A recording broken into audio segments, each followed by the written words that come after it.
නින්දක් අහලකවත් නැතුව ඇස් පියාගත්තේ යශෝදරා සිදුහත්තේ අන්නීට ඇරලා වුණාට සමහර විට සඳලු තලයට තුවගෙන ගිහින් ඉක්කි ගහන්න ඇති සිදුහත් නොපෙනී යනකම්ම. ආපහු හැරිලා නොබලපු නිසා සිදුහත්ට නොපෙනුනාට චන්නයි කන්තකයි දෙන්නම දකින්නති ඒ දරාගත්තු යසෝදරාවගේ පින්වන්ත මුහුණ. කුමාරයාගේ ආභරණ පපුවට තුරුළු කරගෙන හඬා වැටුණු චන්න පිරිමියෙක් වුණාට උහුල ගන්න ඇත්තෙත් සිහි කර කර යශෝදරා දේවියගේ උතුම් දරා ගැනීම. ඒ දරා ගැනීමට පොළව ගුගුරලා අහස දෙතරලා කම්පා වෙනකොට ඒක හොඳටම දැනෙන්නේ නැත්තේ කන්තකට.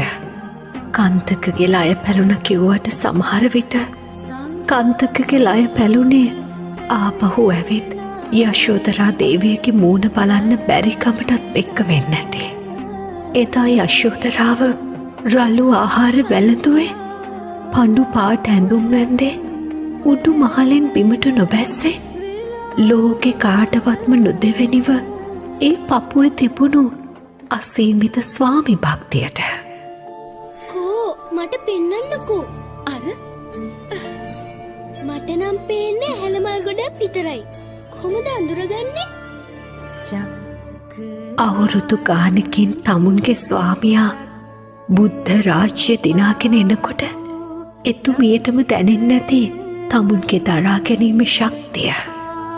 අන්න ඒකයි රාහුල කුමාරයාට නරසීහ ගාථා කිය ආඩම්බරෙන් පෙන්නුවේ වටින බුදුහිමිගේ පින්වන්ත මුහුණ.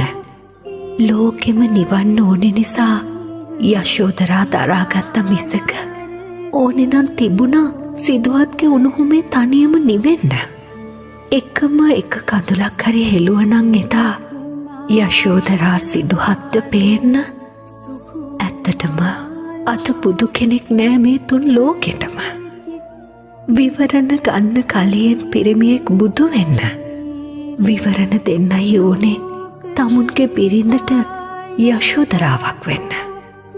ගෑනුන්ගේ කඳුළුවලට හේතු දුන්නෙම පිරිමි වුණාට පිරිමින්ට දිනන්න රජවෙන්න බුදුවෙන්න හේතු දුන්නෙම ගෑනුන්ගේ අසීමිත දර